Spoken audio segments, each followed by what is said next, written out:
this afternoon is a session that is geared towards hearing some of your thoughts about aging in general and also some specific issues around the topic. It's not just shooting the breeze, right? We're not just wasting time. It's a useful discussion because it helps us to understand and maybe even identify, right? Identify and acknowledge some of our own feelings. It helps us also to be aware of some issues and how they might relate to older persons, to aging in general. Sometimes it's things that we haven't really thought about. Sometimes it's other person's experiences. But these, I think, open our eyes to some important issues that we need to address from a research standpoint, from also the standpoint of social services and health on all of those issues. And so it's a very, very pertinent discussion. So I want to start off, if I can get my slide. All right, there we go. So there's a question here: how do you know when you're old? And there are some options there. I'd like to hear from each person their answer and why they chose that particular answer. So how do you know when you're old? I'm going to start with Kayan because she smiled.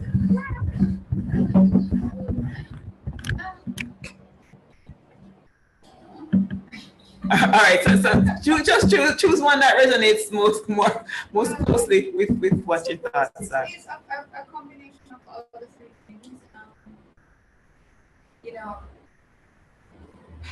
When people start calling your grandma, you're out, on the road versus auntie or niece or daughter, things like that. Yeah, I think it's about not only just like how you feel physically, but number of years you are. I mean, because it's a combination. Okay, so you're going with D. Yeah, you're going with D, all of the above. Okay, so Govi, as I was just explaining before you came on, we are having a discussion today on some general issues on aging or in aging, just trying to get an understanding of what person's thoughts are, what your feelings, what your experiences are. And this is important because it helps us as we think about designing programs, designing services, conducting research that will benefit older persons and the wider society. So the first thing that we're talking about is, how do you know when you are old?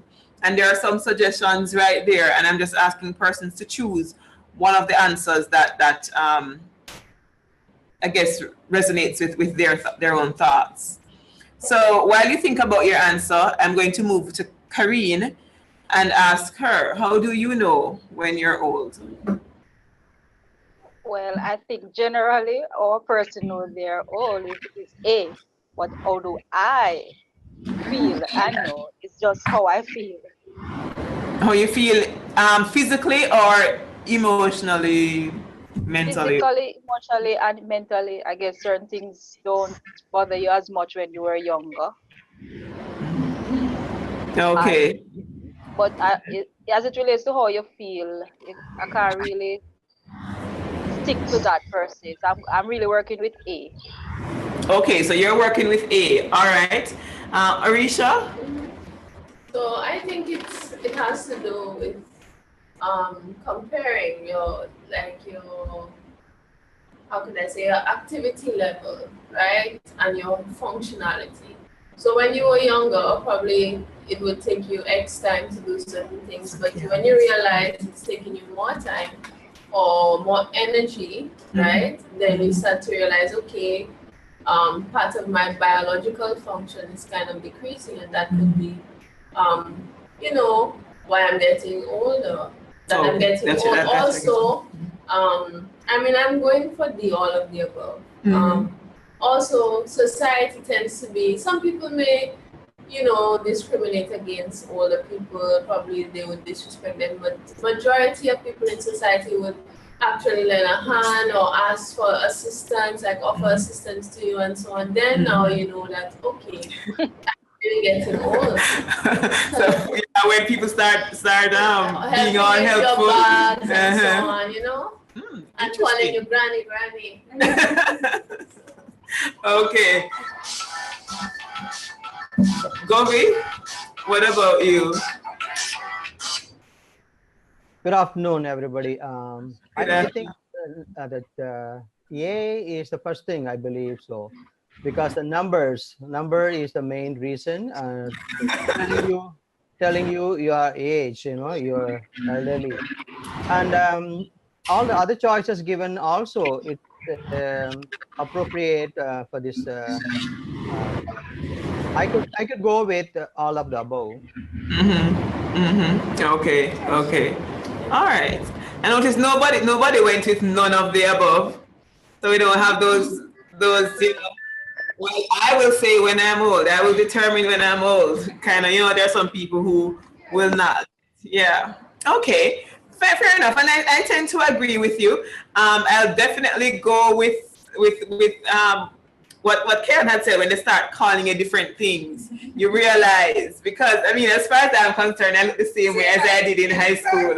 I feel the same way. I think I look the same way. But then sometimes you walk on the street and you hear somebody say, "Mommy, whatever," and I'm like, "Mommy? Did he just call me mommy?" Like, you know. And then you realize, okay, maybe I am not looking as young as I think I look. All right. So this question, I guess we started addressing some of these, but we want to see if we can come up with so you have the handout, so you see what my thoughts were. But are there anything else, or is there anything else that you can add or that you want to add? What are the ways in which society tells us that we're old? So we hear about the titles, how they address us. Govi, I don't know what they say in the Bahamas, but out here they say things like mommy to the women, mommy or auntie. Oh God, I hate them. What's the other one? Or daddy. And daddy for the men, yes. And what else they say? Elder, that's a new one. Elder. For the men, they say that like, hey, elder. Yeah. And those kind of things. What are the titles that they use over there in the Bahamas? No, I'm not really do not know, but many times I noticed that uncle, they call uncle. So. Uncle, yes, I've heard that one too. Uncle. What about in India? Do they have other terms that they use? Yeah, in India, you know, like they call you, like, I mean, you in a native language, you know, like a grandpa, grandma, you know, like that. Yeah. Karine, we're talking about the different titles that they use, like on the street. You are here. Listening. Okay, cool. All right. What about expectations? Is that one of the ways in which society subtly or explicitly communicates that we're old or aging? Expectations? How so? Sometimes they expect you to act a certain way or dress a certain way. That's right. You want to be a little bit more specific? Like, what's that certain way? For example, a woman who feels that she's physically able to attend all-night session like she used to do as a younger person, or she's dating a younger guy, or she's wearing certain type of clothes. They, you know, they will refer to her as, you know, what kind of thing that old woman and stuff like that. Okay. Anybody aware of any other expectations? Are there any positive expectations, by the way?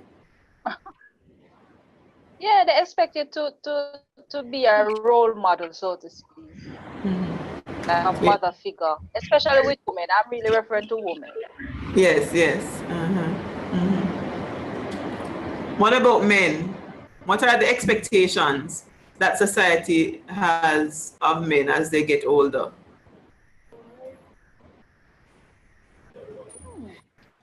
Do we find that the expectations are similar or different? Yes, I think they're You think similar. They're different because They're similarities. Go ahead. me, Yes. they're different because with the woman, older woman dating a younger man is frowned upon, but with the older man dating a younger woman, it seems fine for him. Okay. Keon, you were saying that it's similar. There are That there are similarities. similarities. With respect to how she detailed for the women, they expect you to dress a certain way. So if you see a gentleman in his 70s wearing Nike shoes and her button-down shirt to the navel, it kind of it raises some eyebrows. You're supposed to be dressed in a certain way when you get to a certain age. So I'm thinking that is true for both men and women. But she's right, there are differences as I well. think it's different. I don't think it's similar. Why you say that? Can speak up, Judging- speak up a little. Judging from the fact of how we see elderly women versus elderly men, right?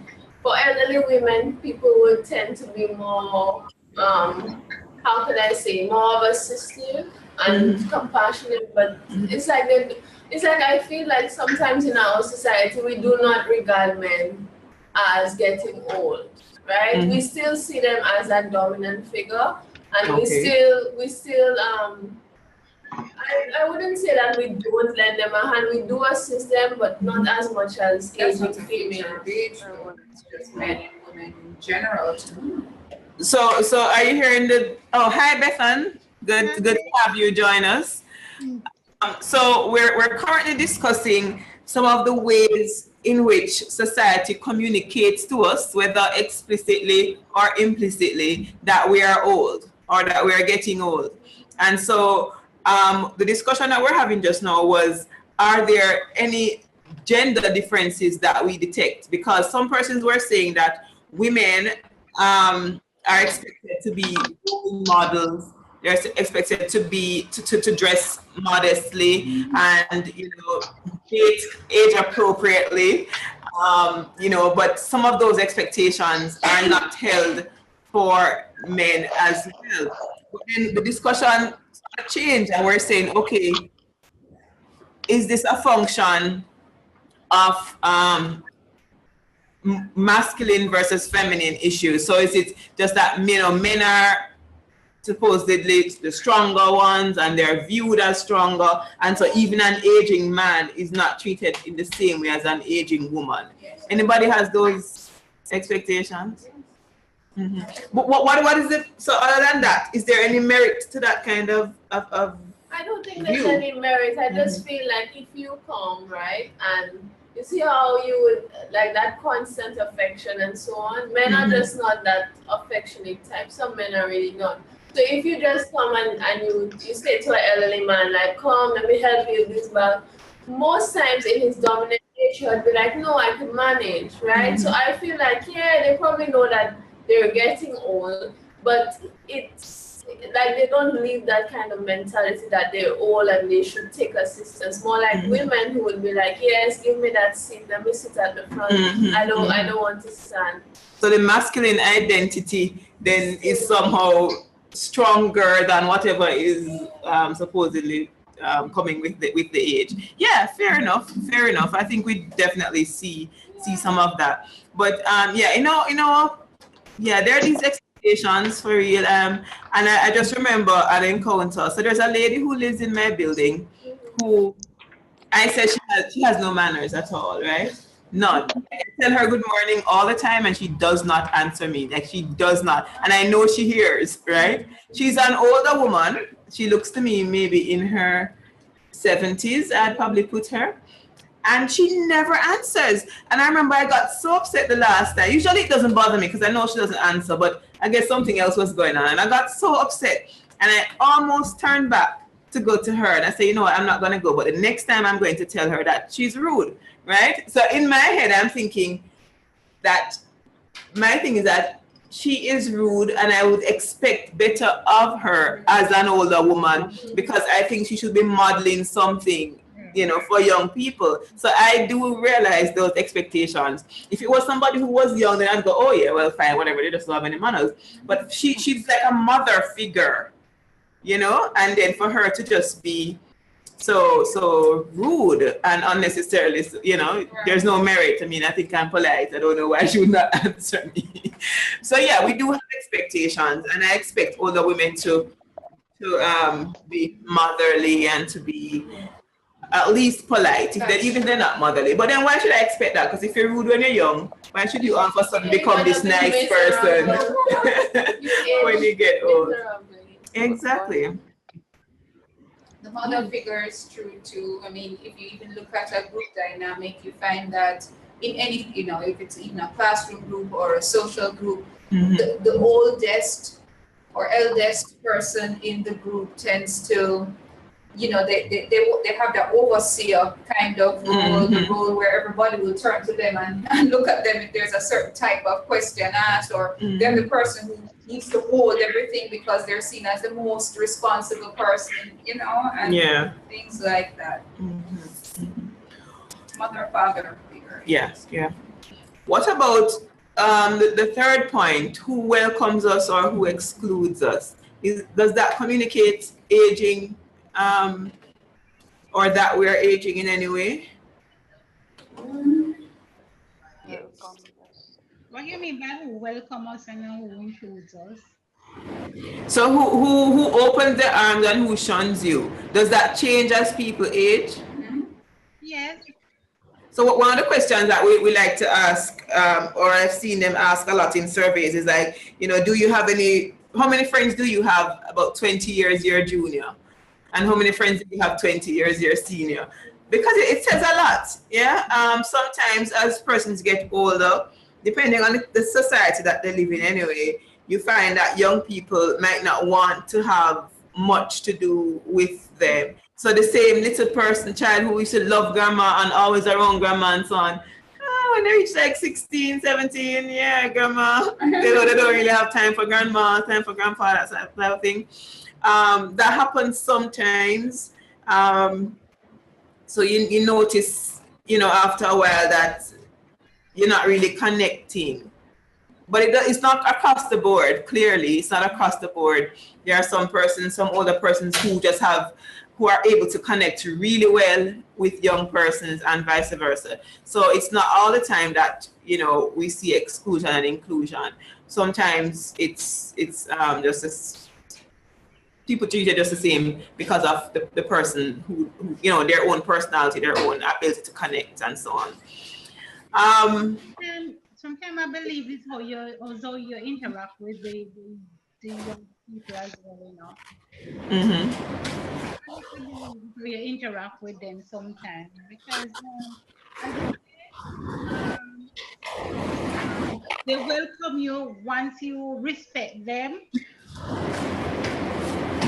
I find that sometimes they do respect you. It's just you have to respect them. But is it all about respect though? Because I mean, you're talking about people, you know, who have different experiences, different life stories, different interests across a wide maybe age range and so on. Is it just about respect, or could it be that there's really a difficulty to connect because there aren't many things in common? You know, how many people can really relate to? How many 80-year-olds will relate really well to a 20-year-old? I guess if you give them the space, because an example of it is like for example, if you go on the bus, I always use the bus because I travel on the bus a lot. So you go on the bus and you know the young people always sit in the seats like Sorry, they will get up and give you the seat. You're kind of coming in and out. I'm not sure what's going on with the connection. Yeah, can you just try again? I'm saying I was just giving an example how respect plays a lot. And I was using the bus situation, for example. when you go on the bus, if you don't ask them, they'll get up. Unless they're probably tired or something, but they will get up. So it's important. And I think they really do it out of respect. So that's, I think, so that's why I said respect. Okay. Yeah. Okay. So yeah. So respect will play a role, and I think genuine ability or inability to connect will also play a role in that. All right. So continuing the list. What are the ways in which society tells us that we're old? I think we'll all agree with the mandatory retirement. That is one of the clear ways. Just a thought. Good afternoon. Just a thought that I felt. You find for social get-togethers or something like that, the young, if it is a younger get-together, they would only tend to invite people in the younger group, and they would think that the older persons will not fit into their sort of surroundings or community or what they want to talk about. So they generally tend to probably avoid the older age group in such situations. Just a thought. I thought. Yeah, yeah, and I think it's fair. I don't think it's unreasonable to expect that, because the truth is that you know, it's about connections and who you can relate to. So yes, there are some persons who relate very well to anybody across all sorts of ages. You know, like I think I'm really good with young babies, like when they're really young, so the first 3 or 4 years. Not so good with them between 5 and 9, and then okay again as they get a little bit older. So I think it's just about how people relate to each other. You know, what they share as common interests. You know, I can think of some older persons, you know, really much older than I am, and we connect. It's almost like we could have been born in the same year. Like if things were different, we would have been good friends just based on how we connect. So I think it's a lot to do with that, and certainly the respect part that Bethan mentioned is also important too, because just out of sheer respect, then you can relate to somebody and you can have, you know, meaningful encounters because of mutual respect. Yeah.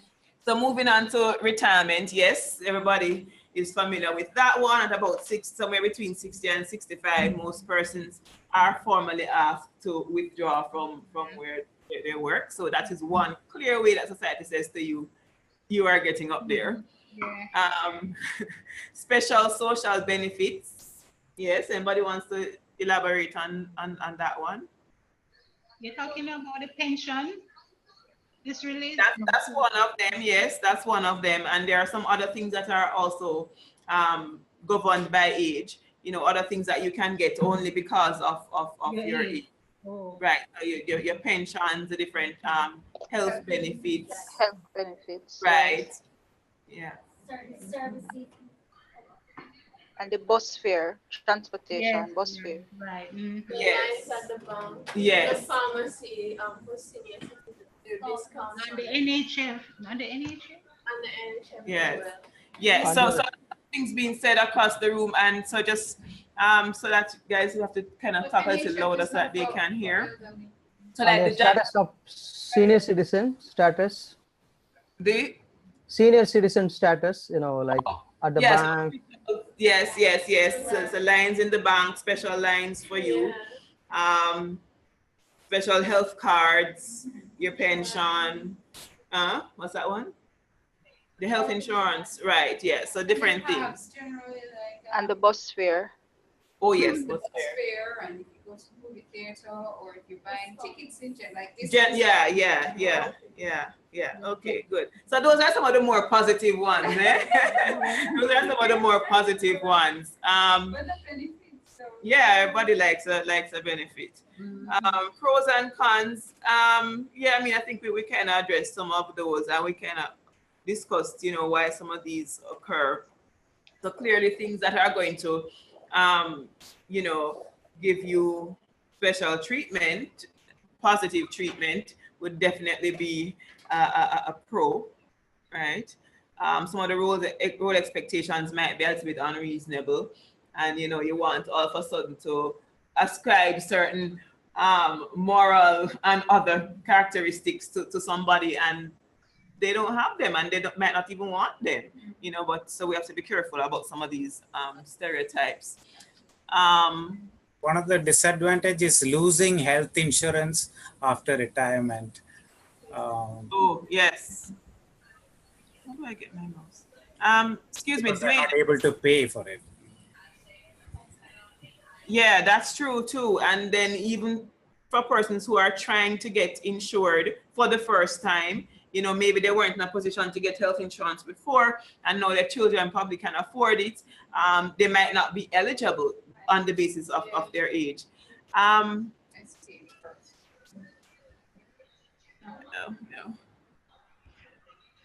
Dwayne, I need some assistance here. I don't know what I did. Oh. Oh boy. Oh, okay. Can I move it? So this was blocking my title, and then I wanted to move it, but then I think I did something else. I changed the size. Oh. Okay,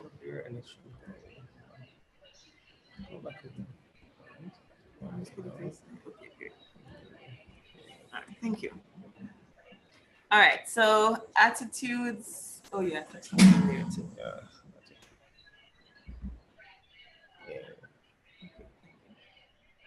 Attitudes to aging and older persons.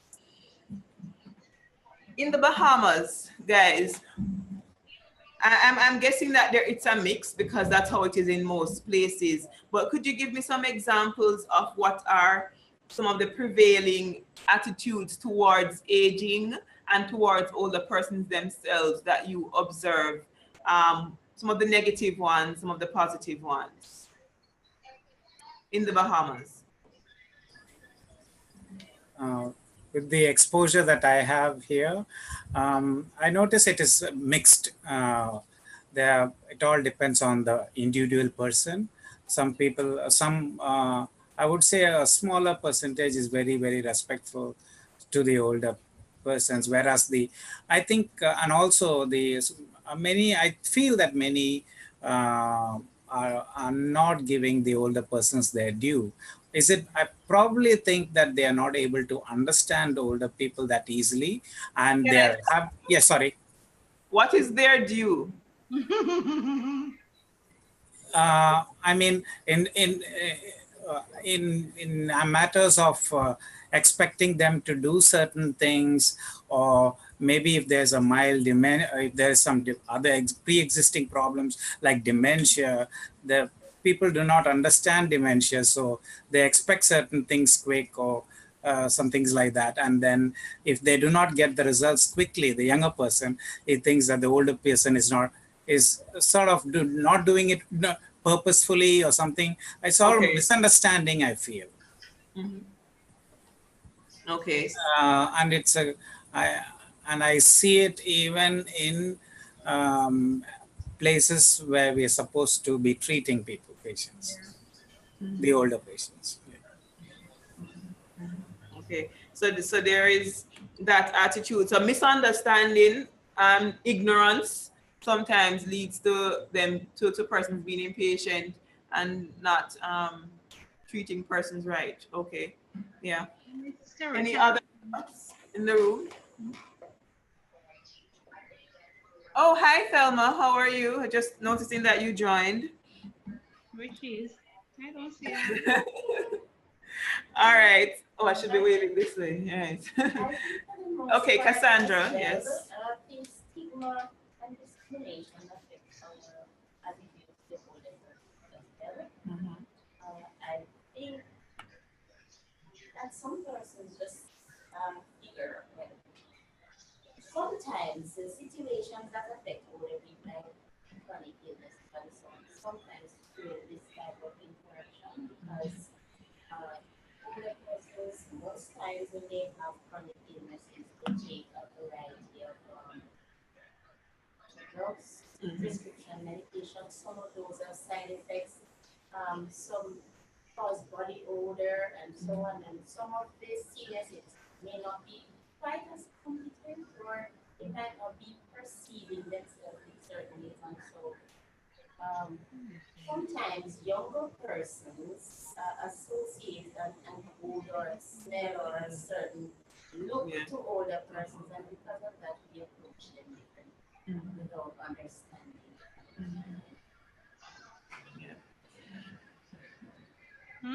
Well, I think you're also, just as an extension of that, kind of have a perception, not you, but society has a perception that old people are miserable and that they complain a lot and so on. So sometimes genuine complaints may fall on deaf ears or just come across as just a whiny sort of miserable sort of individual when there are things that need to be issues that need to be heard, or they need something that really needs to be fixed or can be fixed, but you just kind of turn a blind eye or just ignore them because they're passed off as being old and miserable. Yeah. And then sometimes it's we're really not being considerate or not being fair, because as Cassandra had said earlier about somebody who might have several chronic diseases or whatever, several complaints, several ailments, it really would be uncomfortable for them. So we can understand how somebody who has a lot of maybe even pain, chronic pain, might not be happy and smiling all the time, right? So that person could actually be what we'd call grumpy or miserable, but they're like that because they're going through a lot, health wise. And so sometimes just to be understanding, put yourself in that person's position can go a far way in change attitude to them.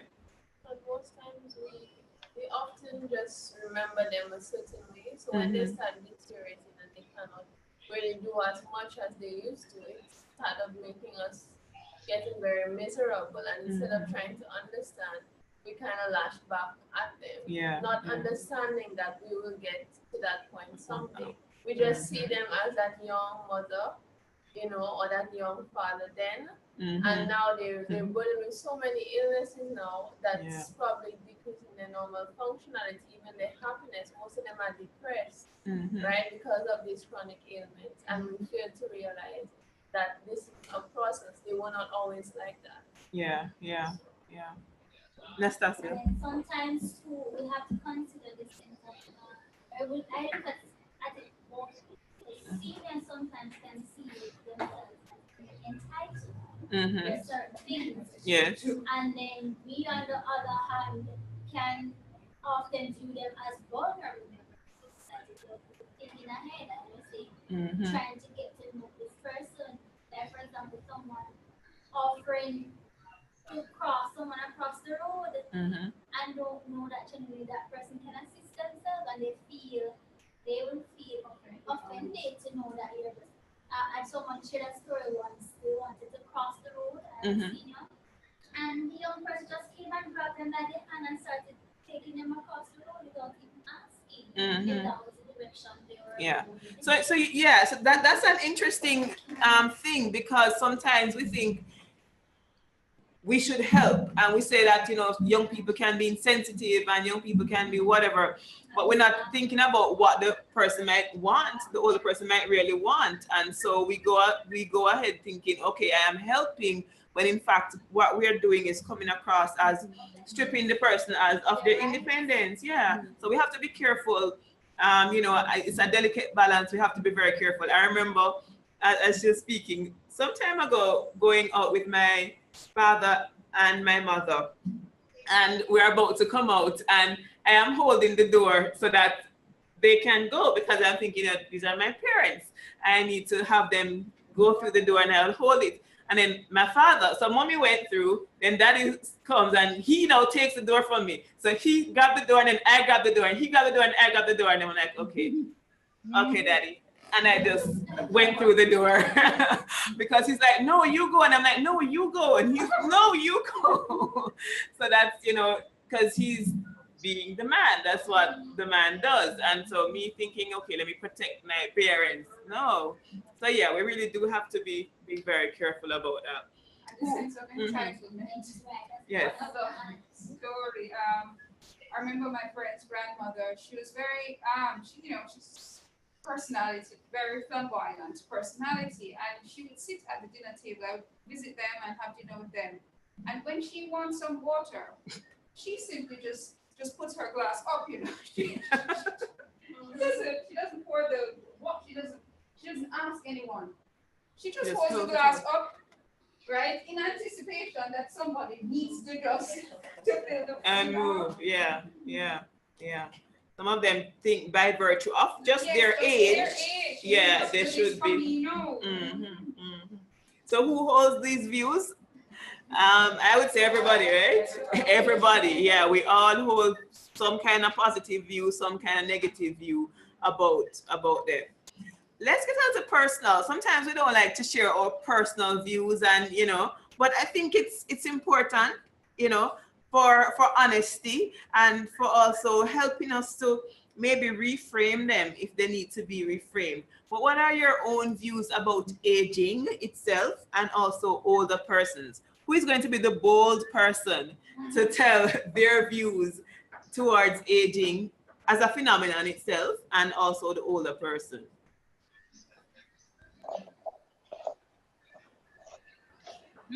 Hi, Thelma. Oh, unmute your mic, Thelma, and go right ahead. When I look at aging initially, I approach it with a bit of fear. Fear, yeah. Getting old, yes.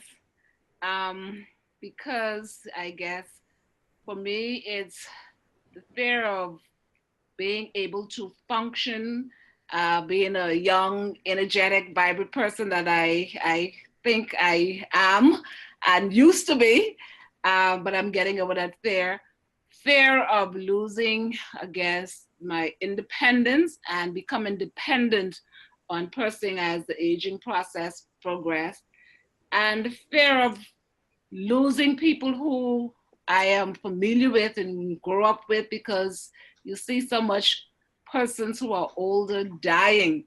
And so it's just that fear initially. But of course, that has changed over the years.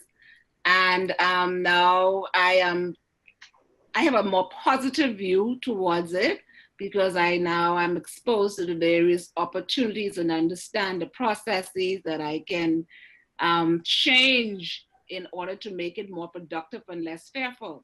The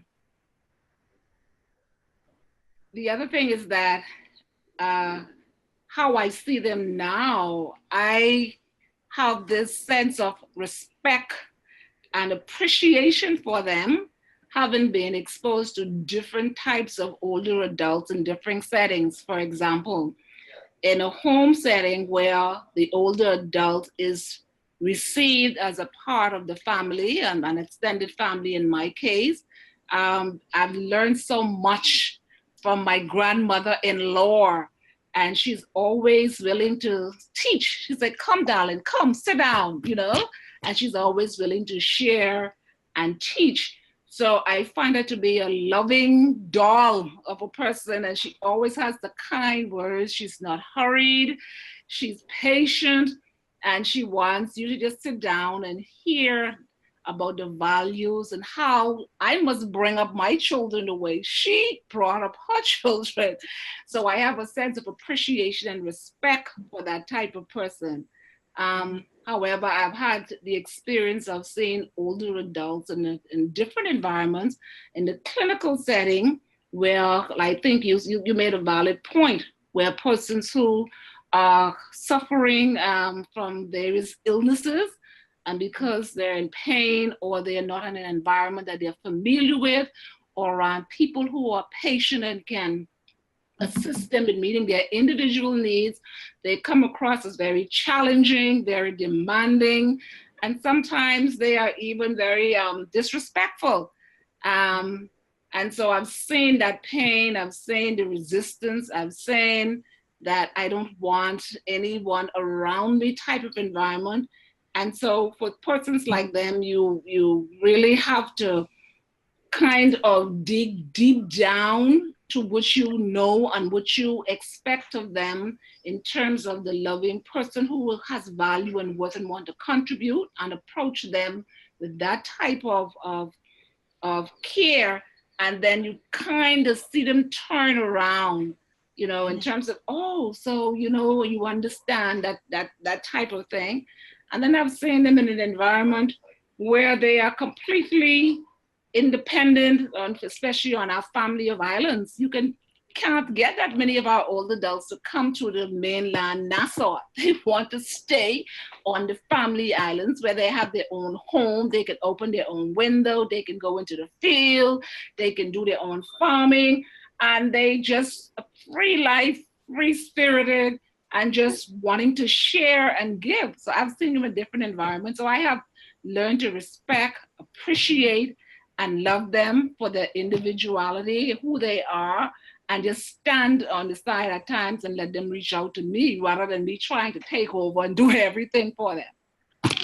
Yeah, okay, good. So you've had a full gamut of experiences in terms of the different, types. Anybody else? And thanks for sharing that. Anybody else wants to share your own views towards aging an older person, and your own aging too, if you want? For me, my fear is dementia. One of the reason is that I've seen how it affects um, caregivers, persons who are in their life, the family, as well as persons taking care of them. And so, and because I see how these persons are hurt, to see that you can't, the aging person doesn't remember them, especially for your mother. The daughter cannot, the mother can't remember the daughter's name and so forth. So that is my greatest fear, is just losing your memory and not being able to, remember the persons that are dear to you and the impact that it has on them. So that is my greatest fear when it comes on to my personal aging. Yeah. Okay. How do you feel about older persons? What are your feelings towards older persons? Okay. For me, older person, I I respect them. That's for sure. I really do respect them because I think they have more experience, and therefore I can learn from it. Right. So I hate to see when they're taken advantage of, and so that's basically my view. I really respect them, and I just hate to see when they're taken advantage of. Okay. Thanks. Anybody else wants to share?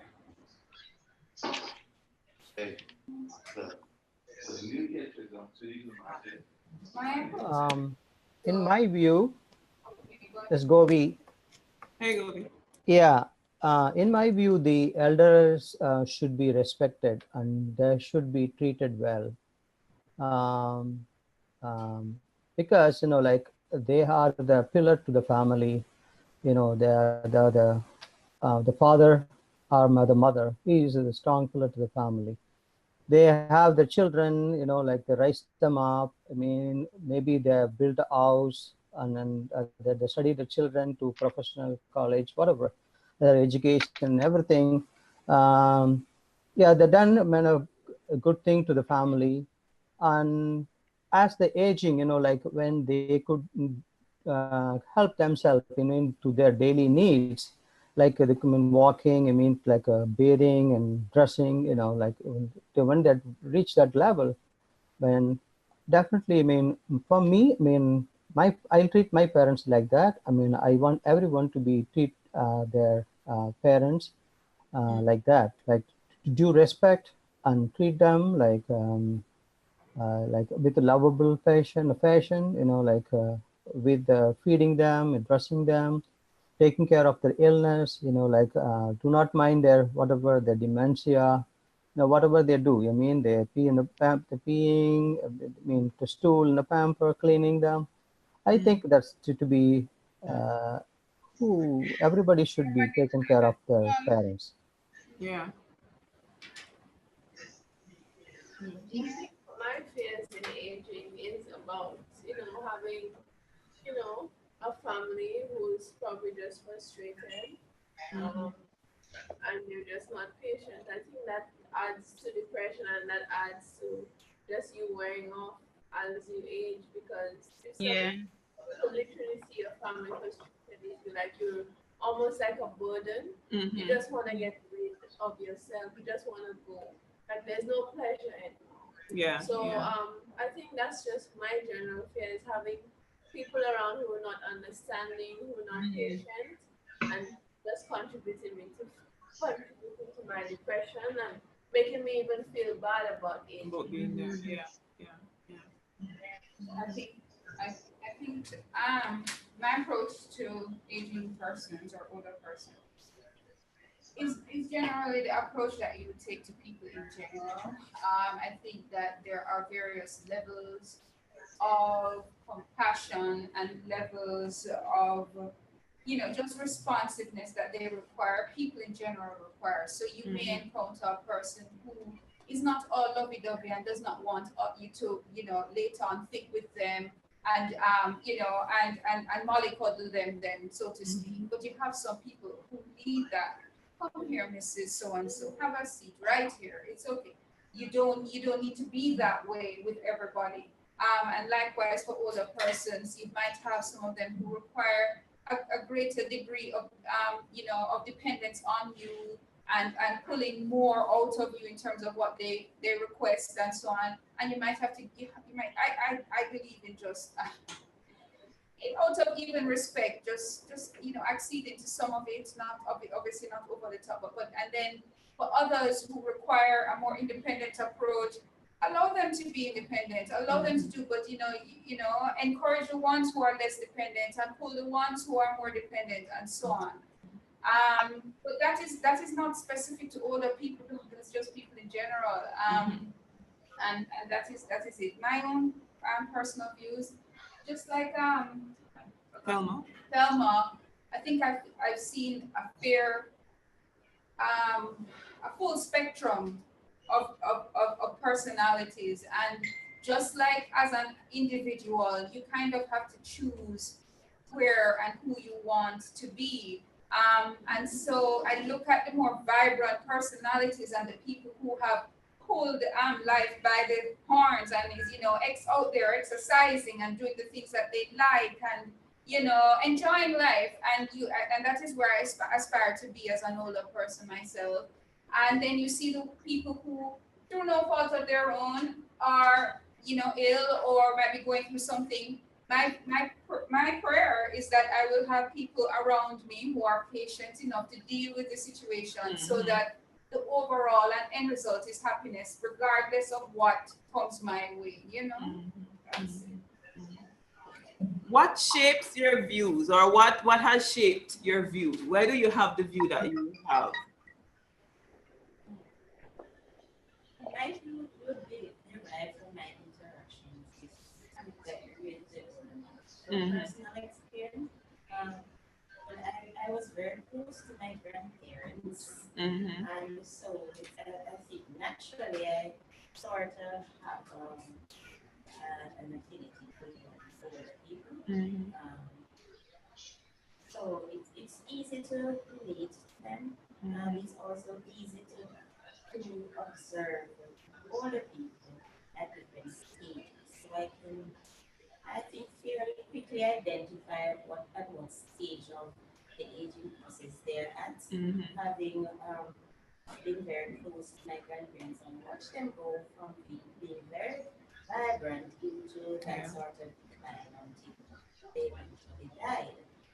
So you learn that sort of sensitivity. Uh, my grandparents were old English people, and so and all of that pride and that went along with that. So I learned pretty early not to equate what older people want. And then to the point where when they became very ill, that they would be very stern and quite capable of telling you exactly what they want in some case. So, but then outside of that, they're just older people in general. They're persons who are 60 or 65 now that are very vim and vibrant, and are probably even more active than 40-year-olds. So, as she says, it's just an approach to people in general. Before we move off the slide, anybody else wants to chime in? Yeah, this is George. The way I think about it myself, I just want to believe that age is but a number. And I would like to go forward in that way. But although the truth is still waiting down the line, but I want to adapt, modify myself according to what I see is coming. And if it is dementia, then I want to do things that will delay dementia as far as it can be. Maybe learning new things, new hobbies, to keep the brain active in that way. This is just about me. And then my views about towards the older persons is, as everybody said, respect is of primary importance. These people before they were probably some officers, or they were respected all through the community. And as they age, they would expect the same amount of respect. And and if they do not get that respect, it ultimately leads to depression and many other things that they cannot take. So respect. And then the other important thing that I felt personally was we need to develop a lot of patience with how we deal with them. And my views were better shaped from me interacting more with the older people. My experience comes from them. Yeah. Okay. There's just one quick thing. There's a statement that people always make, and that I disagree with, and it's once a man, twice a child, because I don't think that dealing with older persons as children, that's a perception. You need to tell them what to do, and because they may need a little bit more help or hands-on, with their daily living and so on, then you need to treat them like children. I think that is one of the formulas for disaster in terms of dealing with those. Definitely. That is one of the things that we need to toss out the window, that once a man, twice a child foolishness. Because you might have somebody who has diminished capacity in some ways, but in many ways they still have a very independent spirit, and they still know what they want. That's the thing, they still know what they want. Yeah, so if I can share a personal experience. So my grandmother is in her mid-90s, and last year she had a fracture, a hip fracture. She fell and broke her hip, and we were saying that we had her evaluated, and they said she could do the surgery. She was fit enough for the surgery. And some persons were saying, no, she's too old, she's in her 90s, and you're going to kill her off if you do the surgery, and all that sort of thing. And we discussed it, and we eventually came to the conclusion that, we're gonna let her have the surgery, because at least then she has a chance. Because if she doesn't have the surgery, she's gonna be bedridden for months, risk of pneumonia, and I know my grandmother, she's not the lie down in your bed type. So that alone would drive her crazy. So we said we'd go with it, and whatever it is, it is. So we went ahead, did the surgery. Thank God it was successful. Fast forward a few months now, she is using her walker. She's up and down, and she's back to almost where she was. She's not walking on her own, but still she's able to walk and so on. So so some of those things help to shape my view, my own experiences, because now I know that give somebody a fighting chance, give them a chance. And most people will tell you that they want the chance, because on the other side of that coin is lie down till you die from probably pneumonia. You know, who wants to do that? You need to be up and about. The other thing is that she is, as an older lady, she can articulate. I mean, during the time of her hospitalization, she had a little bit of, I guess, delirium, you know, that can set in sometimes when you're transferred to a strange place. So she had a little bit of that. So there were some times when she wasn't all together. But then there were times when she was quite coherent. And so she could tell you what she wanted and so on. And, you know, when it took her back, so she was away from her home for months.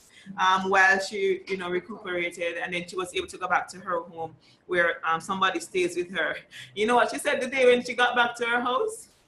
She walked in and she's like, yes, I'm in my own pen now. Back in my own pen now.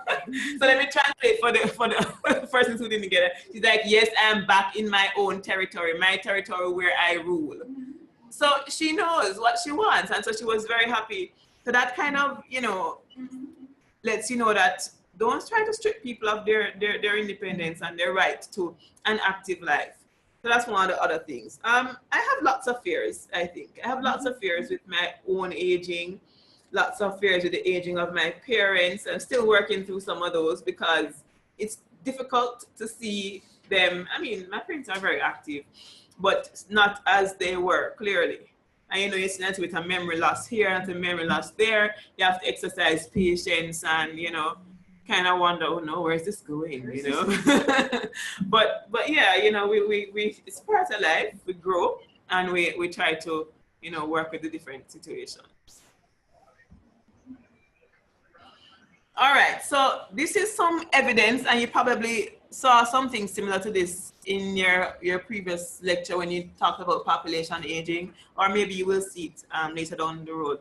But this is clearly showing the proportion of persons 60 years and over in different parts of the world. The really light yellow is the, oh, sorry, yours is completely black. But it's yellow on the screen, right? It's sort of yellowish on the screen. 0 to 9% of those countries are, of persons in those countries, sorry, are 60 and over. So that's most of Africa, some part of South America along here. Then the darker yellow where the US would be, and other parts of South America, a significant part of Europe and Asia, that's 10 to 19%. So, and as it gets darker, that's where the higher proportions of persons 60 years and older look. And this was 2012, right? 2012. Now, look what's supposed to happen by 2050. Yeah. Most of the world is now darkly colored. That means more persons 60 and over. If you look at the red, that's the highest, right? The deepest color is the highest. That's 30 and over. Japan was the only country that was there at that point, because Japan and some other countries up here in Europe, right? The super aged nations. But now so much of the world, 2050, not very far from now, right? But 30 years from now, 32 years from now, this is what the world is going to look like. So the evidence is very strong. And then that is now tells us that we need to get the ball rolling. We can't see much of the Caribbean in this, you know, but you can see the Caribbean is mostly yellow in the first one. Yeah. And look, we're starting to get orange and red by the time we get to 2050. So we need to get busy. Do you know the actual statistics for the different countries and for the Caribbean region in terms of population aging? I know that Barbados is an aging population. So it's an aging population. What's the actual statistics? So what percent of Jamaica is 60 and over? Anybody knows that? 11%. 11%, yes, that's correct.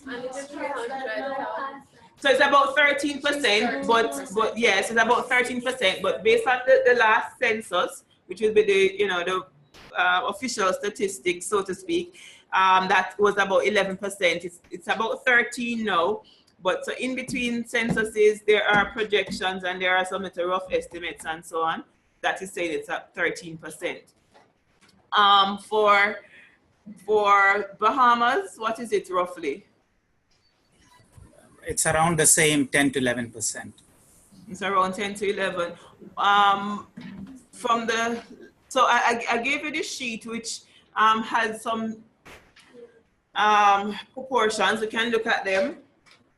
Some of them are estimates, some of them are projections that were made, and others are from various censuses that were done in the Caribbean regions. So what I would advise, if you want current statistics, is check the UN. They have more current statistics and also more current and accurate projections, because the ones that are projections here were from 2012, and I do believe there's a 2016 projection that's available now. But which countries are the oldest countries in the Caribbean? Do we know that? Oldest? As in those are the countries having greater proportions of persons 60 and over. Caribbean. In the Caribbean, which ones are really old countries in the Caribbean? Is it Jamaica? Yeah. No, It's not Jamaica at all. Barbados. Barbados is one of the old ones, but there are countries older than Barbados. Guadeloupe, Martinique, those are pretty old. Those are over 20% already, believe it or not. Curacao is up there too. Yeah, and Montserrat. Montserrat is so Yeah, small. believe it or not, with its tiny population. Why is Montserrat probably so old? Anybody can think? Because why would it be? Because of the most of the younger people have drifted to England because of the old Yeah, the whole volcano business. Yeah. So with that volcano eruption story, all the young people gone. Exactly. Yeah, so they would have a high look. And some the countries like Haiti, of course, are among the youngest, right? And we know why life expectancy is much lower in Haiti than the rest of the Caribbean. So it's good to be Poverty. yes, poverty, disease, that sort of thing. Yeah. So it's good to be familiar with what is happening in the Caribbean, to know where we are in relation to the other countries. ECLAC. I see here, there's Virgin Islands. Yes, they're pretty old too. That's probably because people view it as a retirement spot. Exactly. You know? Yes. So people will come back to or head there to retire. If you can see this little diagram here in the right corner of the slide, there's a publication that you can get online to look at statistics for the Caribbean as a region and also the individual countries. But this is the number of persons in different age groups in the Caribbean from 1950 all the way to the projections for 2100. And if you can look on the slide where the colors are, the red line represents the 15 to 59 population, age group, sorry. And the blue line, that's the middle line, is the 0 to 14. And the green line, the bottom line, is the 60 plus.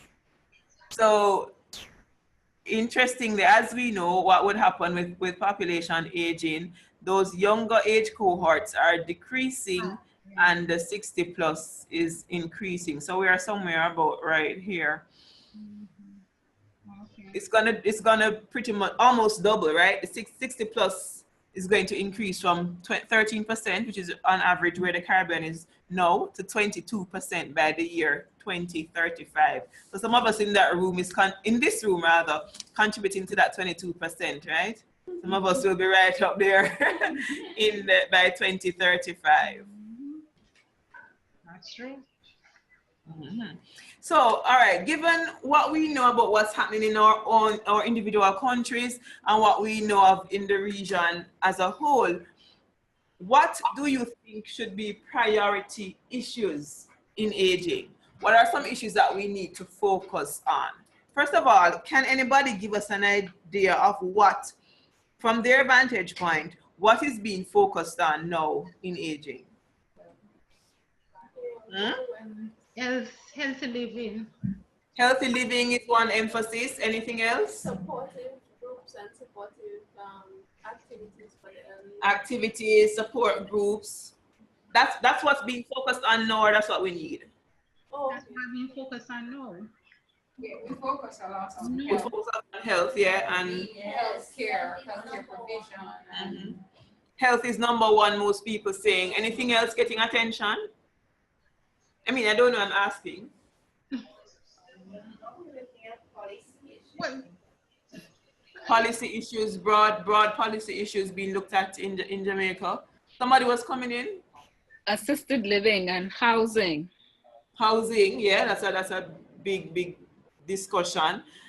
Controversial in some spheres, yeah. Huh? What was that? They were saying that's an issue that Needs to be, okay, needs to be, yeah. Being addressed in some jurisdictions, need to be addressed in others, right? Housing and support group. Yeah. All right, so let's go to what needs to be addressed. Social security, and by social security, what any specific thing? Pensions. What do we need to do with pensions? increase it. That's all. They need to increase it and make sure that the elderly people can get it on time. So how is so let's work to it logically and systematically. So we can't just increase the pension. So what are the things that we need to focus on, right? Policy. What a specific approach? Planning for retirement, right? From your young. You put these benefits there for the young people, yes, so that when they get old, they're not really a big burden on society. They could actually take care of themselves. So retirement planning in general is something that needs to be done. I mean, clearly, Bethany, we're not disregarding the point, because the current cohort of older persons need to be addressed. We admit that. But then from a big picture standpoint, we need to get people to engage in proper retirement planning, right? So the systems need to be in place from a legislative standpoint, and from the basic economy, like people need to have jobs so that they can save for retirement. jobs need to offer these pensions to people like they did before. And maybe we may have to consider the age of retirement, because we're going to expect the persons are going to live longer. Yeah, retirement ages is one of the topical things.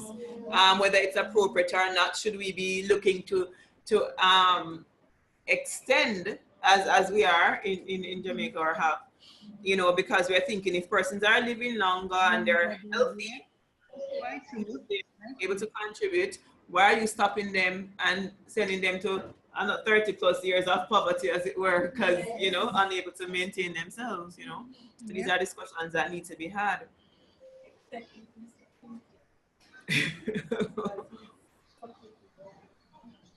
That's what's going on over there.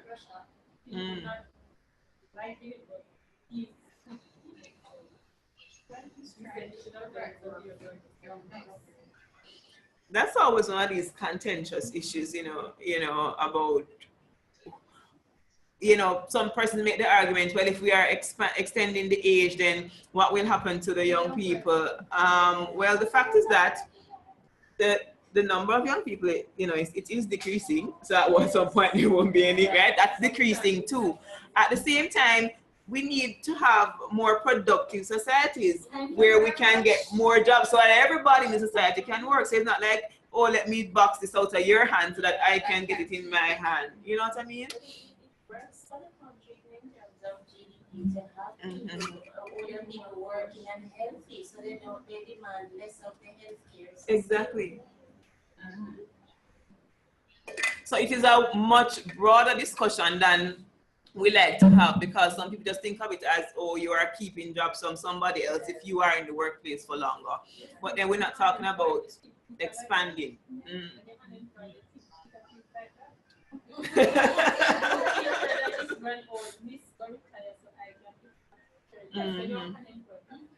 You think like that. So the general thinking is what needs to be changed. So, what are the gaps? Okay, so that was the question about what's the current situation, what's the desired situation, and then what are the gaps. Well, I think we covered that part already. Ongoing plans, what's going on? So we turn to the people who are on the ground, who are in the know. What is going on with aging in Jamaica? How are we addressing it? Well, I was hinting before that we are just now trying to revise a policy to propose a broad and framework that we are addressing specific issues in terms of older persons and what they are now, what we expect them to be, the general environment in which we expect them to be.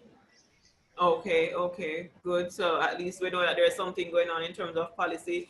I think, I think we might come up in other classes, but I really love to hear what is the full story on the policy. But yeah, that might be something else. But yeah, any other priority area? So we identified retirement planning as a priority area that we think should be addressed. What else? Social support and social, what you call it? Social security, right? Anything else that should be addressed? We know health is being addressed and in many places satisfied. Housing, right? Yes, that was the critical one. Housing. What are your thoughts on that? Housing for older persons. What are your thoughts? What kind of housing ideas are you having? What are you thinking about that? One that is able for them, one that would enable them to get around easily. You know, normally most elderly people may live with their children, and they may not have enough space. They may be in everybody's way. They probably just have a room at the daughter, the daughter's home and so on, or their children's home. So having good house facilities would make them feel more comfortable, and I think that would cause them to be, I guess, less dependent and feel like, okay, you're probably depending on their children. But some more elderly persons actually like the company of being around family. What I have in my thought process is a template that they have in, say, retirement states in the US. And I mean, I know US, Jamaica, or US Caribbean, it's different, but something that we can tailor to our platform. But there they have retirement villages. So, or communities where the cost is supplemented, so it's not as expensive as if you were pre-retirement and trying to purchase a home on your own. And you have to be a certain age group in order to live there. And for some of them, they may offer an assisted living situation. Now, I'm saying that is the ideal, right? But where I am going is, just trying to find something similar to that we can tailor to our Caribbean setting, and provide for persons who want it, who need it. I think we have to take into consideration fees. So, for example, how many older persons actually own their own home, and for those who own their home, those who are still paying mortgages, having retired, you now still have to pay the same amount that you are paying by working for something. So they're just to get to this age, and we're paying property tax, right? And that only increases, it doesn't decrease. Yes. Does it stay the same? Like, does it stay the same? Yeah, so there are lots of discussions, and some of them are not easy solutions, right? Most of them are not easy solutions, because even the whole mortgage issue, I mean, We have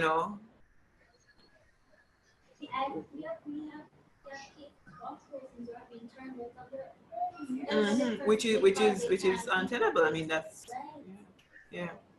So there must be something that, I don't know, we're going to have to be creative about in terms of how payment or equity can be used instead, because I mean you can't turn somebody out, so there must be some other kind of arrangement that we can come to.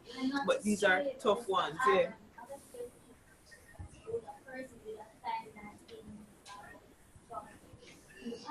Mm-hmm. Certain records or documents were not safely put up, Mm-hmm. those information titles. Yes. Children throwing out their parents over the And then when you're thinking of Oh, using they transfer, estate money. yeah, that's so a Yeah, when wow, they think they have land, they really they don't have any. Yeah. Mhm.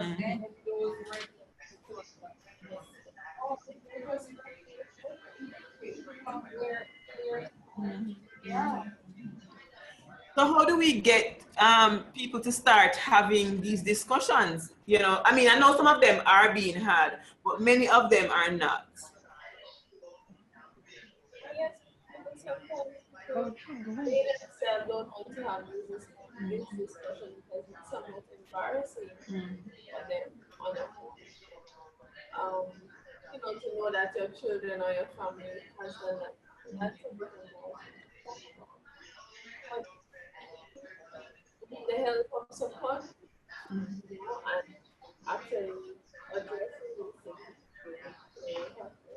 And for the policymakers and the Yeah. persons who are at these agencies to start examining these issues. Right. I mean, certainly for the upcoming cohort, we can think of education, because the fact that many people don't. Estate planning is like a bad word. Is it a bad word, or is foreign language, right, in Jamaica? So nobody focuses on estate planning, and so then you end up in pickles when you get old. So we need to start, I think, educating our population so that they can, address these issues and set things, in order. I mean, people think, oh, you have to be rich to do estate planning, you don't.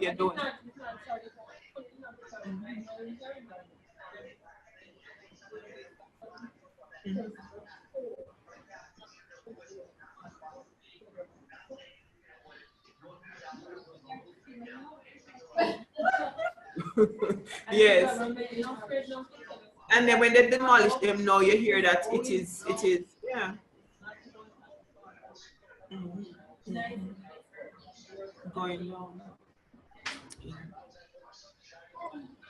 All right, so I guess in our little circle, starting with our families, we can start to make a difference. Some of us work with older persons, and we can try to make the difference there in terms of some of the things that need to be done. And then who can push the people who are further up in terms of decision making for a broader base. We try to get those discussions going on. All right, so I want to turn, thinking about this course, why are you studying gerontology? What are your interest areas, right? What are your interest areas? Everybody, I want to hear from each person really quickly. Have you identified a specific area that you're interested in, and what is that area? So I'm going to start with Karine, because she's been so quiet for the last. Karine is like a disappear on us. Good thing it's a good thing I could actually see you on the screen. What are your interest areas? There is what do I say? There is a certain community that I have been doing some work with for a few months now, and I noticed there's no accommodation for the elderly in that community. So I would like to contribute to some sort of policy to assist in that area as it relates to them. When you say there's no accommodation for them, specifically, what are you referring to? I would not want to speak on it just now. If that's okay. I mean, broadly, when you say there's no accommodation for them, with housing, or is it how the community is designed that it's not Anything at all. They are not catered for at all. At okay. all. As it relates to everything. As it Okay. relates to everything. So And when I you say community, I don't mean geographically. oh, okay, got you now, got you now. So it's a special group of persons. Understand you now. Okay. Right, All right. right. So so you've been working with them for a while, you say. What are some of the barriers do you think that you will face as you try to address their specific issue? The group of persons are not generally accepted, that's one. And also the fact that the persons I'm referring to are elders. So the group itself is not generally accepted, and elders within the group itself is not accepted. Okay. All right. So I won't ask you what's your plan now, since you know you might not want to share that with us right now. But we hope you're thinking about it. And Yes, I am, and I have been. okay. But the plan really is to get to the top of the group. Meaning, the point is though the group is top heavy. Is top heavy, you know. So I don't know. I'm only an affiliate Uh-oh. Karine, you can't of will break it. accept sort of intruding. Then it seems as if I would be I intruding. didn't get the last part of what you said, yes. I am. All right. I'm saying I am just an affiliate of the group. I am not of the So group. So they access might might be see an me as issue. intruding. Okay, okay. So you're going to find out how to Right. get into the group. Right. No, I'm going to find out how to communicate with those at the top level of the group. Right. Yeah. That's what I meant by getting in. I mean, yeah, access. Yeah. Okay. Who is going to go next? Remember, we have to hear from everybody, right? And we have 20 minutes before the class is up. So let's go. Okay, let me go next. Oh, sorry. Tashane is speaking. Yes. What are your interest areas?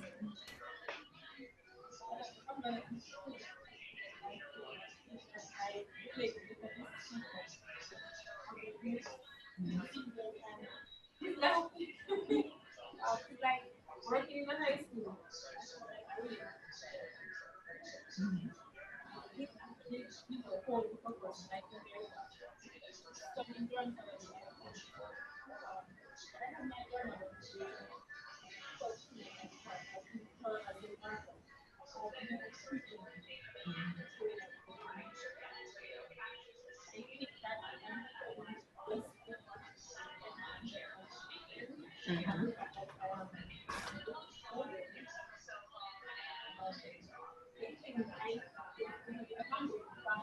So I don't need to know about rather than coming up.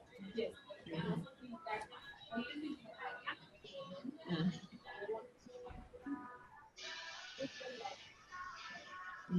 I am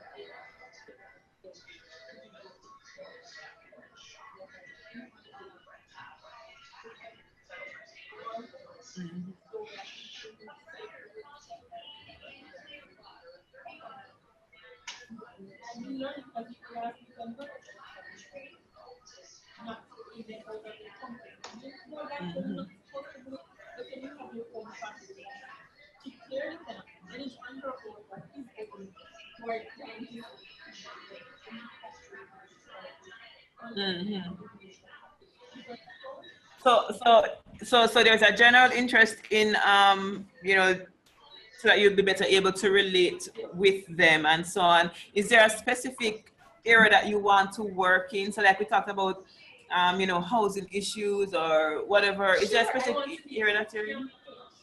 Mm-hmm.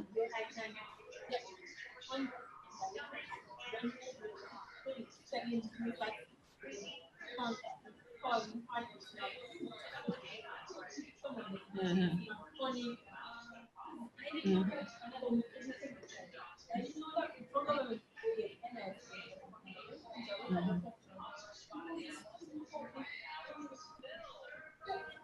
No, we have a next one.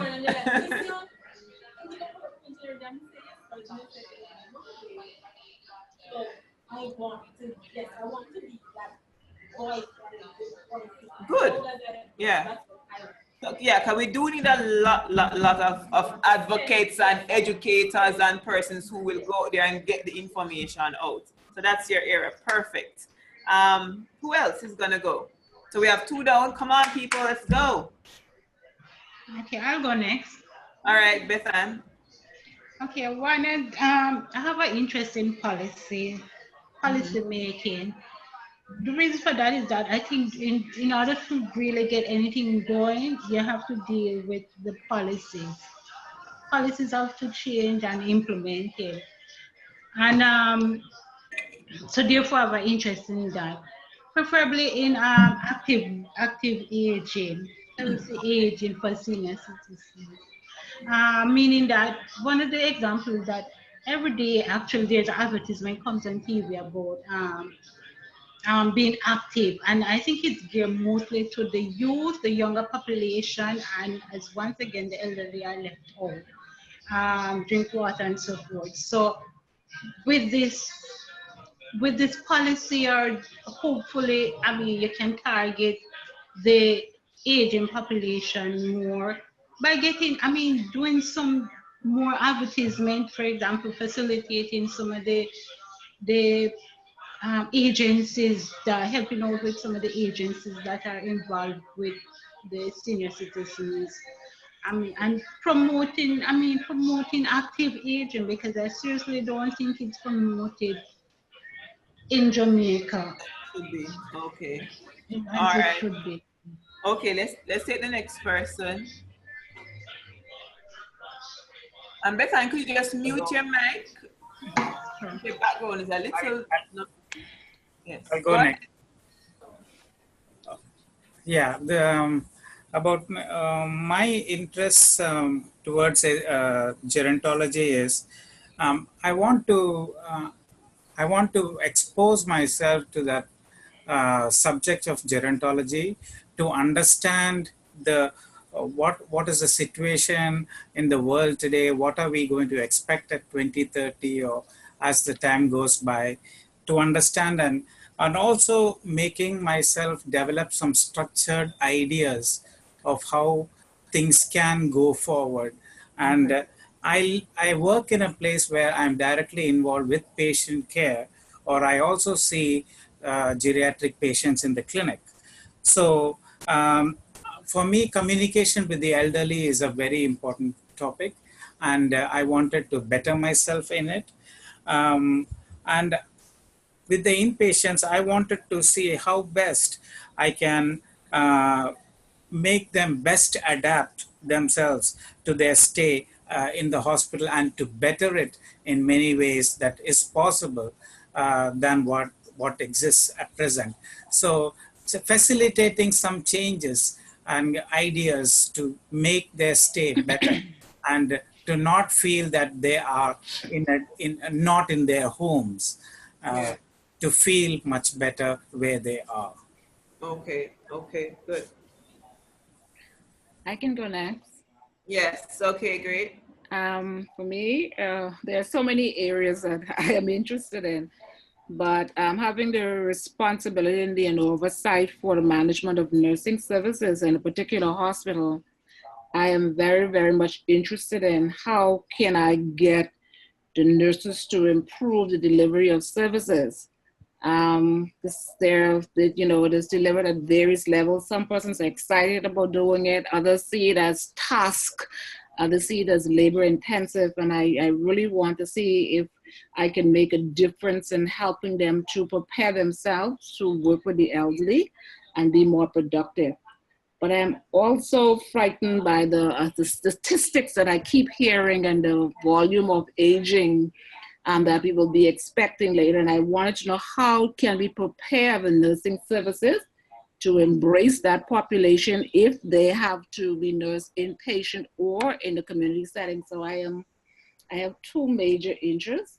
Okay. And of course, and in the inpatient setting, I think it calls for a lot of training of the staff, and there are always barriers of limited funding and resources available to help provide that level of training. Mm-hmm. Okay. Okay. Thank you. Mm-hmm. Okay, I'll go next. Okay. Right, so I'm studying dermatology to broaden my knowledge, and definitely my skill set is it's an area in which I'm currently employed. I believe, just like Bethan said, that we can contribute to policy, and in order to do so, I know that it must be informed by sound research, and that is one of my interest areas. Okay. Good. What aspect of research, if I might ask? I've not yet decided. Okay. Say, Yes. I know it will have something to do with, well, maybe with health, because that was my primary interest area. Okay. Okay. In general. In general. Infrastructure, just the general environment. Mm-hmm. Considering that, I mean, in a couple of years, in a few years, most or a quarter of the population will be older. Mm-hmm. We need to have something. In general. Okay. All right. All right. Thank you. Anybody else wants to share? No, sorry. Who next is going to share? Because everybody's sharing. Let me go now. Okay, Gobi. Um, my interest is elders mobility. Okay. I'm planning myself to give them like a simple yoga movements, mainly to mobilize their joints like shoulders, elbows, wrist, and the small joints of the hand, uh, and also like making them to ambulate too. I believe it will help in the fall prevention and improves their balance and improves their gait. The barriers, I think, I mean, like this is, I need like looking for more volunteers so that, they could, more patients could be taken in for this kind of exercises, like simple yoga movements, then so that more patients will be benefited from that. Okay. So are you currently doing a study with a Uh, yoga intervention, or is that something you have in mind? no, no, I'm planning to, not started yet. So I'm a yoga instructor too. Right. Yeah. Um, so I'm planning. Actually, I'm giving some yoga classes for the doctors, nurses at the Princess Margaret Hospital, and also giving it in the Sandilands Rehabilitation Center for the kids under 18 years old. Okay. But I've not started for my patients in the geriatric ward. So I'm on the Okay. process. Mm-hmm. Mm-hmm. Okay. All right. That's good. All right. Who is going to go next? I believe we've had everybody on screen. Yes. My field of interest is geriatric nephrology. Nobody currently in the Caribbean has specialized in that field. So I do have a lot of interest in renal, and we find a lot of elderly persons on dialysis because of chronic kidney disease secondary to high blood pressure and sugar. I feel like most times when I manage a dialysis unit at UE, for 2 months in particular, people would not even review the charts of these elderly patients because it's just like, Or just come in there. That is good. yeah, you come for dialysis twice weekly. be like, you have kidney failure. Like, come on, let's get it moving, you know? And I found like when I would actually review these charts, because we have at least 100 patients getting dialysis per month, and I would go through each chart, because if I don't review them on Tuesday, I review them on Thursday, right? And like the amount of like a patient actually cried. He's like, you know, he's been coming here for years, and like nobody actually regards him. They don't even, you know, see that he's in the nurses sometimes, but no doctor would actually come and review them. You know, and he felt so good about it. And I feel like even if they're a chronic dialysis patient and you know that they have this routine, you still have to kind of reach out to them. And it was really, really good. I tried my best to empower them to actually, you know, show them that somebody actually cares. But, you know, I'm not there managing it now, and it's back to the same thing. So a lot of and even the young ones, like I would feel like they would be giving them more attention, because okay, they're young, they're probably more miserable that they're on dialysis. But the older ones have come to grips that this is the scenario, that I have to come here every twice, so they don't even complain, but they do feel left out. You know, and the chronic kidney disease is already a burden on them. You know, they have to stay there for hours with blankets to keep them warm. It's a long process, and they would just like somebody to communicate, just to know that, you know, somebody is there with me, somebody, you know, is helping me through this. So that's one of my your interest areas. Okay. All right, thanks. Yes. For me, my area of interest are two areas. Okay. One is specifically care and protection of the elderly, more into our protection through security. And I feel that through policy and legislation, we need to look after our seniors and protect them, especially from perpetrators in regards to elder abuse. And also, you know, doing at the community level, to get the community involved in care elderly. Can make us grow into a culture of persons who no longer want to look out for each other. And I think we need, if we get the community more involved in looking after older persons, then I can sometimes see the version of the same. Yeah. It will transcend across the different Okay, that's good. That's good. Patsy? I've heard person said what I want to say. That's okay. But shared interest. Let's say the well-being is important. They are at a stage where we care for job. And most persons prey on seniors.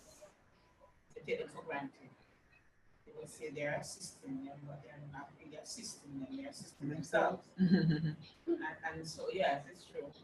And so we need to find ways and means how to educate them, how to be aware of what is happening around them in their environment. And working with seniors, you have just a small percentage who want to be involved. You have many, especially in the rural areas, they will stay home and that's it. And take care of the grandchildren and just sweep the yard and just that's it. So I would want to know ways and means how to get to engage them, to get them engaged, to let them know that there is life starts. There's another phase of life that starts at age 60. Because many of them believe that when they reach 60, they're going to get sick and die. So they need to be more, aware and get the community, church, the other groups more aware of what is happening. Okay, yeah. I'm sorry you missed the earlier part of the discussion, because that's something that I would have liked to, for us to talk about. Because we talked a lot about, our views about aging and, what shapes some of those views and so on.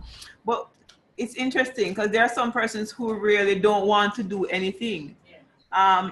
should we be okay with that? Because we talk a lot about allowing people to, you know, have their preferences and to do what they want. That's one of the critical things that we say we should do for older persons. But what about the ones who want to disengage? What do we do with them? Because we know disengaging doesn't help. You know, and I'm asking, I don't know the answer. You know, Kayan, you want to share your interest? My interest, my background is primary care, and having worked in several sizes and types of clinics, I found just subjectively that the majority of my patients are over 55. Just, I mean, I don't know if that's just coincidence or it's just reflective of, you know, what we've been learning about, which is, you know, demographic shift just happening right before our very eyes. But I wanted to empower myself with, from an educational standpoint, a knowledge base that will help me to understand how to manage when we are in you know, when the shift actually happens. I want to empower not only myself through education of myself, but also help or be a vehicle for change in terms of educating my peers and other persons about how to handle the situation when it is upon us. Okay, okay. All right, so definitely a lot of varied interests, and I'm happy that you shared these, because it's good to, you know who you are in terms of, you know, as a student, so that we can see how best to meet your needs, even though we have the general, you know, things that we would deliver in the program. But it's good to know what some of your interests are, so that we can insert those in different ways, and we can meet you even outside of the classroom sphere to see, you know, how we can partner to achieve some of these. So it's always good to know, you know, what these interest areas are. This last slide here just has some resources and networks that you might find useful for some, you know, as you go through. Of course, the Mona Aging and Wellness Center here at the University of the West Indies. We are here. We are involved in a lot of research and training initiatives, and have a lot of information that we can share with you. And we'd also like to be aware of ways that we can partner with you, because we do have an outreach arm, you know, as part of our mandate. There is also the World Health Organization. There's a special Department of Aging and Life course. You can find a lot of resources online that address aging issues. So sometimes, you know, if you just want to find out, you know, what is the best practice in relation to this, or what is WHO's stance on this, you can go there. There are also associations, professional associations in gerontology and geriatrics that you can consider membership. And many of these have student memberships. So even while you're studying now, you can sign up as a student or other associate. And there are conferences, there are opportunities for other kind of exchanges with other institutions. A lot of learning, of course, is facilitated through many of these organizations. I just want to throw them out to you. This last one here is based in Jamaica, clearly. I can't speak as to how active they are. I've been to a couple of their programs that they've put on, information sessions mainly. So I know they exist, but I can't speak to, you know, how active they are on a daily basis. I know they do things every now and again. But the others are pretty active, but these are not based in Jamaica. All right, so I want to share this with you. So we're going to end right now if there are no other questions or comments. But we could take a couple. It's 4 o'clock, so we're to end right now, because there is another class at 4:30 that is built environment and aging for the diploma students. So any questions or comments? All right, no questions or comments. So by way of housekeeping issues, let me just let you know.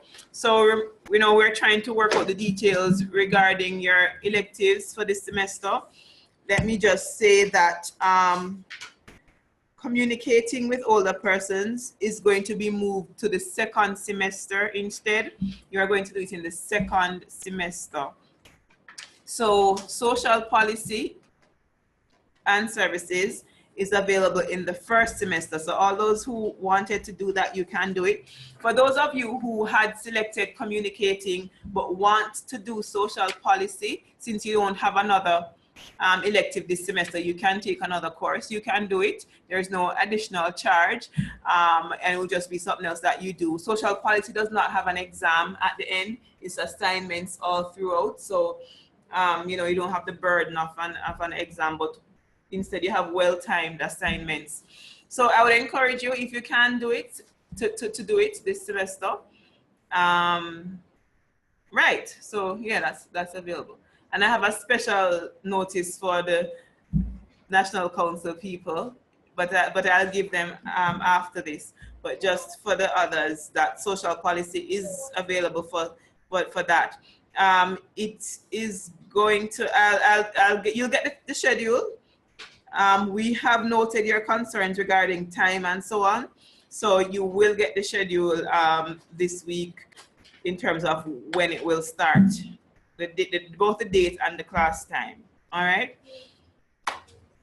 So that's where we end. We resume at 4:30 for diploma students with built environment. Have a good afternoon until I see you in 28 minutes.